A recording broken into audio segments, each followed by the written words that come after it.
Guys last लेक्चरला आपण बॅक्टेरियाचं किंवा प्रोकॅरियोटिक सेलचं structure पाहिलं. त्यामध्ये लास्टला आपण पॉईंट पाहिला होता प्लाझमिड.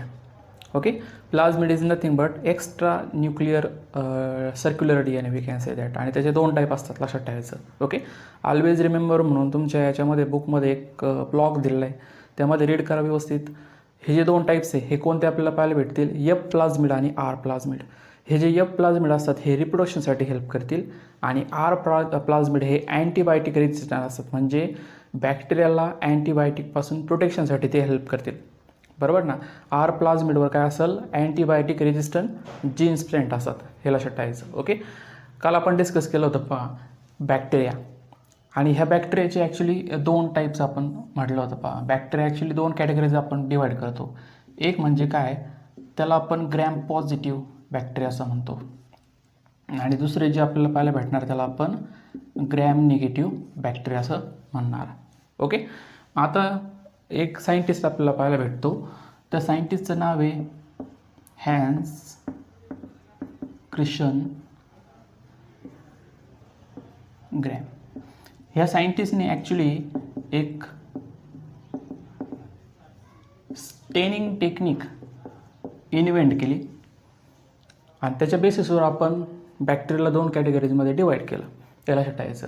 आता हे स्टेन ॲक्च्युली काय असतं? Stain is nothing but a dye, or we can say that a coloring agent, okay, which is used to identify or observe the cells. लक्षात ठेवायचं. नॉर्मली सेल्स कशा असतात? कलरलेस आपल्याला पाहायला भेटणार. मग अंडर मायक्रोस्कोप जर आपल्याला त्याचा स्टडी करायचं असेल, बिफोर दॅट आपण काय करतो? त्याला स्टेन करतो, ओके, किंवा कलर करतो, हे लक्षात ठेवायचं.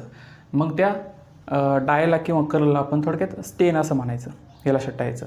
आता हॅन्स क्रिश्चन ग्रॅमने ॲक्च्युली काय केलं? एक स्टेन तयार केला, त्याचं नाव काय आहे लक्षात ठेवायचं, त्याला क्रिस्टल व्हायलेट आपल्याला स्टेन पाहायला भेटतो. हा, बरोबर ना? त्याला ग्रॅम स्टेन असं म्हटलं जातं. काय म्हटलं जातं? ग्रॅम स्टेन. Okay, on the basis of that दोन कॅटेगरीजमध्ये त्याला डिवाईड केलं बॅक्टेरियाला. ओके, आता लक्षात घ्या, हे ग्रॅम पॉझिटिव्ह किंवा ग्रॅम निगेटिव्ह बॅक्टेरिया हे कशावर डिपेंड असतं? Depending upon the structure of cell wall, हे लक्षात ठेवायचं. आपण स्टडी केलं होतं पहा का मेनली ही जी बॅक्टेरियल सेल एनवलप आपल्याला पाहायला भेटणार, याच्यामध्ये 3 लेअर असतात. ओके, सगळ्यात इनर साईडला आपल्याला पाहायला भेटणार काय असती? प्लाझ्मा मेम्ब्रेन प्रेझेंट आहे, नंतर सेल वॉल प्रेझेंट आहे, आणि नंतरची आपल्याला एक लेअर पाहायला भेटते, त्याला आपण ग्लायकोकॅलिक्स असं म्हणणार, हे लक्षात ठेवायचं. ओके, आता मेनली ग्रॅम स्टेनिंगसाठी कोणती लेअर ॲक्च्युली रिस्पॉन्सिबल असते? That is what nothing but the cell wall is cell wall, हे लक्षात ठेवायचं. ओके, तात्पुरतं आपण ग्लायकोकॅलिक्सचा पार्ट काढून टाकूया. आता ग्रॅम पॉझिटिव्ह बॅक्टेरियामध्ये आपल्याला जी पेप्टिडो ग्लायकेनची जी सेल वॉल आहे ही आपल्याला कशी पाहायला भेटणार? It is thick. Cell wall कशी असेल? यांच्यामध्ये थिक आपल्याला पाहायला भेटणार आहे. Okay, but in case of gram negative bacteria, gram negative बॅक्टेरियामध्ये जर आपण ऑब्झर्वेशन केलं तर आपल्याला काय पाहायला भेटणार?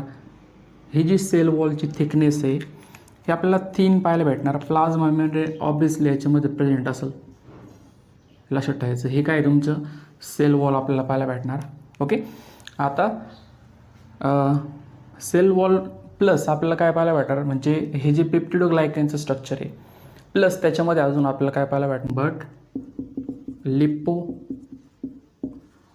पॉलिसॅकराइड. कशाची लेअर असते? लिपो पॉलिसॅकराइडची लेअर असत, आणि या दोन्हीला आपण कन्सिडर काय करणार? सेल वॉल,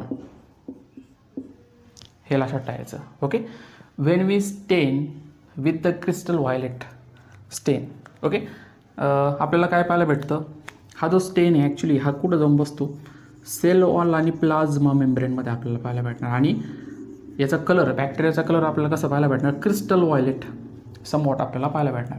ह्या केसमध्ये पण सेम होतं, हे लक्षात ठेवायचं. आपल्याला क्रिस्टल व्हायलेट कलरचा आपल्याला तो बॅक्टेरिया पाहायला भेटणार इफ इट इज स्टेन विथ द ग्रॅम स्टेन, देन, हे लक्षात ठेवायचं. ओके, आता एक इंटरेस्टिंग फॅक्ट लक्षात घ्या. When these cells wash with alcohol, then what will happen? आपण ह्या सेलला जर वॉश केलं अल्कोहोलनी, ओके, तर हा जो कलर आहे ॲक्च्युली हा निघून जात नाही. क्रिस्टल व्हायलेट रेड जो आपल्याला कलर पाहायला भेटणार हा डिसॲपियर होत नाही, आहे तसंच आपल्याला पाहायला भेटणार. म्हणजे हे जे बॅक्टेरिया आपल्याला कसे पाहायला भेटणार, हे ब्लू कलरचे or we can say that somewhat crystal violet आपल्याला पाहायला भेटतील. हे लक्षात ठेवायचं. ओके, हा कलर किंवा स्टेन निघून जाणार नाही after wash with alcohol. But in this case what will happen, हा जो कलर आहे ॲक्च्युली हा काय होईल, डिसॲपियर होईल किंवा निघून जाईल. हे लक्षात ठेवायचं. म्हणजे ह्या ज्या आपल्याला सेल्स पाहायला भेटतील ह्या कलरलेस आपल्याला पाहायला भेटणार आफ्टर वॉश विथ अल्कोहोल. हे लक्षात ठेवायचं. ओके, त्यावरून आपण याला काय म्हणतो मग, ग्रॅम निगेटिव्ह बॅक्टेरिया असं म्हणणार. यांना आपण ग्रॅम पॉझिटिव्ह बॅक्टेरिया असं कन्सिडर करायचं. Why we study gram positive and gram negative bacteria, त्याचं रिझन म्हणजे काय, हे जे ग्रॅम निगेटिव्ह बॅक्टेरिया आपल्याला पाहायला भेटतील दे आर मोर डेंजरस. हे लक्षात ठेवायचं. ओके, हे मेनली डिसीज कॉजिंग आपल्याला पाहायला भेटणार बॅक्टेरिया असतात. That's why we study gram positive and gram negative bacteria. Hope you understand what is the difference between gram positive and gram negative bacteria. आता आपण स्टार्ट करूया यूकॅरियोटिक सेलचं स्ट्रक्चर. हे लक्षात घ्या, ह्याच्यामध्ये आपल्याला दोन मेन कॅरेक्टरिस्टिक पाहायला भेटतील. ते म्हणजे काय, का यूकॅरियोटिक सेलमध्ये आपला डेफिनेट न्यूक्लिअर मेम्ब्रेन प्रेझेंट असणार, म्हणजे डिस्टिंक्ट आपल्याला न्यूक्लियस पाहायला भेटतं. आणि दुसरं म्हणजे काय, they also possess double membrane bound cell organelles. यांच्यामध्ये double membrane bound cell organelles present असतात. आता हे सेल ऑर्गेनेल्स आपल्याला कोणकोणते पाहायला भेटतील पहा, मायटोकॉन्ड्रिया आहे बरोबर, त्यानंतर आपला गॉल्गी बॉडी पाहायला भेटणार किंवा chloroplast etcetera. All these are nothing but the double membrane bound cell organs. हे प्रोकॅरियोटिक सेल्समध्ये ॲबसेंट असतात. हे लक्षात ठेवायचं. ओके, आता एक्झाम्पल्स आपल्याला माहिती आहे. एक्झाम्पल्स कोणकोणते येतं, मेनली प्लांट्स आहे आपल्याला माहिती आहे, ॲनिमल्स आहे बरोबर ना, त्यानंतर फंगस, फंजाईमध्ये पण आपल्याला पाहायला भेटणार. हे लक्षात ठेवायचं. Fungi also a eukaryotic. हे लक्षात ठेवायचं. नंतर प्रोटिस्ट. प्रोटिस्ट म्हणजे काय, किंगडम प्रोटिस्टामध्ये असलेले मेंबर्स. ओके, म्हणजे हे यूकॅरियोटिक असतात आपल्याला पाहायला भेटणार आणि युनिसेल्युलर आपल्याला पाहायला भेटणार, मग त्यांना आपण प्रोटिस्ट असं म्हणतो. हे लक्षात ठेवायचं. ओके, आता याच्यामधले आपण मेनली कसं स्टडी करणार आहे, प्लांट आणि ॲनिमल सेल्स यामध्ये असलेले डिफरंट आपल्याला स्ट्रक्चर्स. ओके, मग आता याच्यामध्ये प्लांट अँड ॲनिमल्समध्ये आपल्याला कोणते कॉमन स्ट्रक्चर्स पाहायला भेटणार आणि कोणते स्ट्रक्चर ॲबसेंट असतील ते आपण पाहूया. मेन डिफरन्स असणार आहे प्लांट आणि ॲनिमल्समधला तो पहा. प्लांटमध्ये काय प्रेझेंट आहे, सेल वॉल प्रेझेंट आहे. ॲनिमल्समध्ये आपल्याला तो ॲबसेंट पाहायला भेटणार. दुसरं म्हणजे काय, प्लांट्स आपल्याला माहिती आहे फोटोसिंथेसिस करतात, मग त्यासाठी एक ऑर्गन प्रेझेंट आहे, त्याला क्लोरोप्लास्ट असं म्हणतात. क्लोरोप्लास्ट प्रेझेंट असतो. क्लोरोप्लास्ट पण काय असणार आहे, ॲनिमल्समध्ये ॲबसेंट आहे बरोबर ना. त्यानंतर आपल्याला प्लांट्समध्ये काय पाहायला भेटणार, plants possess large central vacuole. Central vacuole present असतं, लार्ज सेंट्रल व्हॅक्यूल. ॲनिमल्समध्ये जर आपण पाहिलं एक तर ॲबसेंट असेल किंवा if it is present then small vacuoles are there. जर असतील प्रेझेंट तर त्यांचा आकार आपला छोटा पाहायला भेटणार आहे. ओके, आता हे आपण कॉमन सेल ऑर्गन्स आपण वन बाय वन स्टडी करणार. हे लक्षात घ्या. मग सगळ्यात सुरुवातीला आपण राईट फ्रॉम द आउटसाईड म्हणजे सेल वॉलपासून आपण स्टार्ट करणार. सेल वॉल नंतर प्लाझ्मा मेम्ब्रेन आणि नंतर डिफरंट सेल ऑर्गन्सचं आपण स्ट्रक्चर पाहूया. आता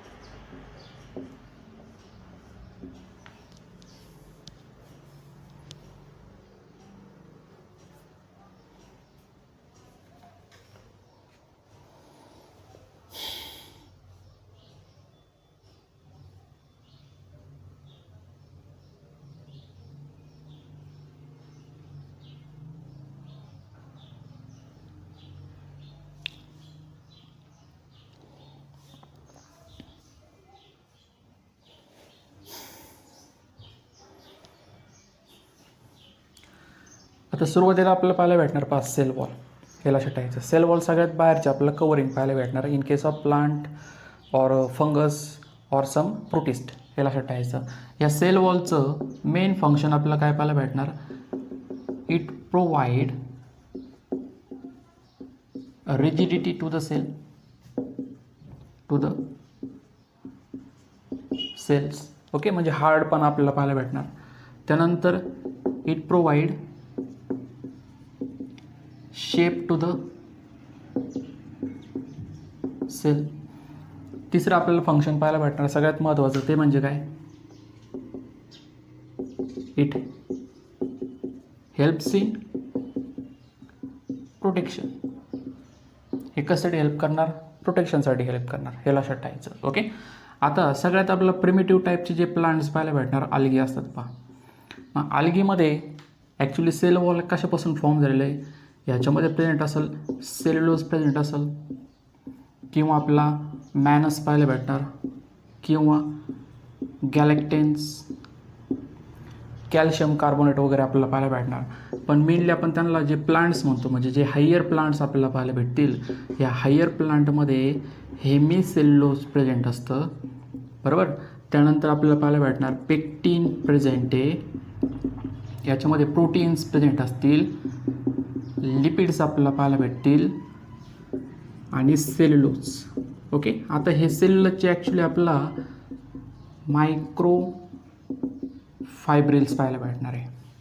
फायबर लाईक स्ट्रक्चर असतात सेल्युलोजचे, त्यामुळे आपल्याला रिजिडिटी पाहायला भेटणार. सेल वॉलमध्ये काय येते, रिजिडिटी, हार्ड पण आपल्याला पाहायला भेटणार, हे लक्षात ठेवायचं. ओके, आता हे सबस्टन्स सोडून म्हणजे याच्यामध्ये आपल्याला अजून मिनरलचं पण डिपॉझिशन पाहायला भेटणार. म्हणजे फॉर एक्झाम्पल कॅल्शियम कार्बोनेट असू शकतं, त्यानंतर मॅग्नेशियम पेक्टेटचं डिपॉझिशन असू शकतं. ओके, अदर दॅन दिस ह्या सेल वॉलमध्ये अजून काही सबस्टन्सचं डिपॉझिशन होऊ शकतं. ओके, अदर आपल्याला कोणते सबस्टन्स पाहायला भेटणार, other substances in cell wall कोणते आहेत ते लक्षात घ्या.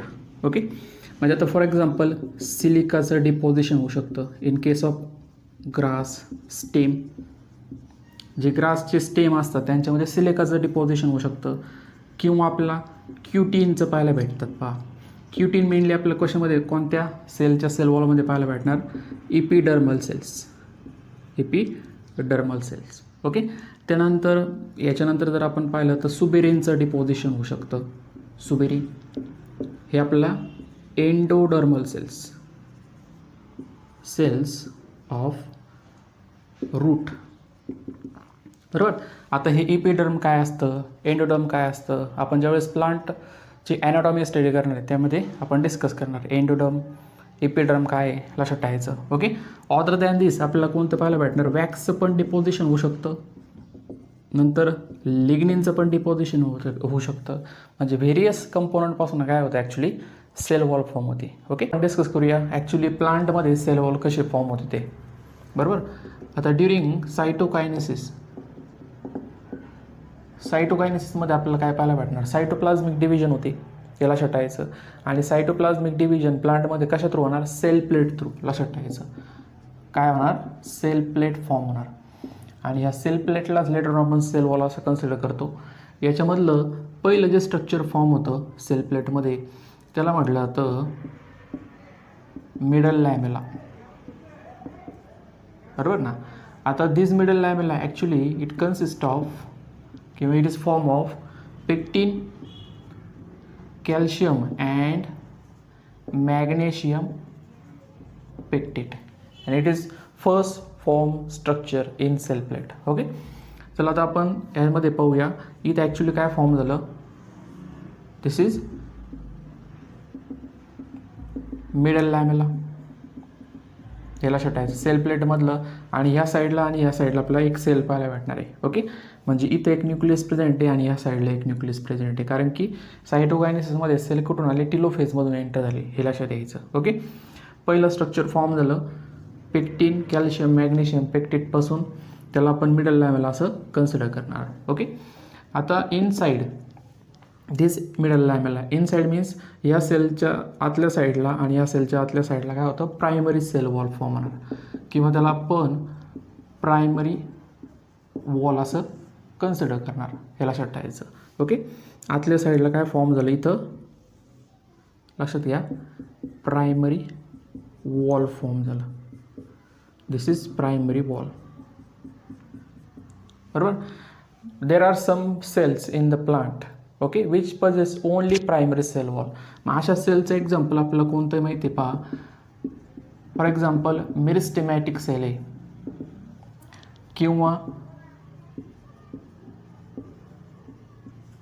मिझोफिल सेल्स आहे किंवा पीतमध्ये असलेल्या सेल्स आहे, यांच्यामध्ये फक्त प्रायमरी सेल वॉलच असते लक्षात ठेवायचं. सेकंडरी सेल वॉल त्याच्यामध्ये डेव्हलप होत नाही. ओके, प्रायमरी सेल वॉल असताना प्लांटमध्ये ग्रोथ होऊ शकते, हे लक्षात ठेवायचं. Okay, later on what will happen, primary cell wall फॉर्मेशनची प्रोसेस स्टॉप झाल्यानंतर secondary cell wall actually form होणार किंवा सेकंडरी वॉल फॉर्म होणार inside the primary cell wall. म्हणजे ह्या साईडला आपल्याला काय पाहायला भेटणार, इथं सेकंडरी सेल वॉल याच्यामध्ये फॉर्म झाली. Okay, in some regions secondary cell wall is absent here and here. Okay, मग ह्या रिजन्सला आपण कन्सिडर करतो पिट्स, त्यांना म्हटलं जातं पिट्स. आता हे जे पिट्स आहे आपण ज्यावेळेस वॅस्क्युलर सिस्टीम स्टडी करणार आहे प्लांटमध्ये असलं, त्यामध्ये आपल्याला पाहायला भेटणार डिफरंट टाईपचे स्ट्रक्चर्स किंवा थिकनिंग प्रेझेंट असतात सेल वॉलमध्ये. त्यापैकी एक म्हणजे पिट्स. पिट्स म्हणजे तिथे actually secondary cell wall present नसतं, हे लक्षात ठेवायचं. त्यांना पिट्स असं म्हटलं जातं, लक्षात ठेवायचं. Okay, but in some regions the secondary cell wall, primary cell wall and also middle lamella is absent, हे लक्षात ठेवायचं. म्हणजे ह्या सेल आणि ह्या सेलमध्ये असणारे जे काही सायटोप्लाझम आहे हे काय होऊ शकतं, ह्या रिजन थ्रू कम्युनिकेट करू शकतं, हे लक्षात ठेवायचं. मग ह्या रिजन्सला आपण काय कन्सिडर करतो, इट इज नथिंग बट प्लाझ्मोडेस्माटा. बरोबर ना, प्लाझ्मोडेस्माटा थ्रू ॲक्च्युली सेल काय करतील, कम्युनिकेट करतील, लक्षात ठेवायचं. That is all about the formation of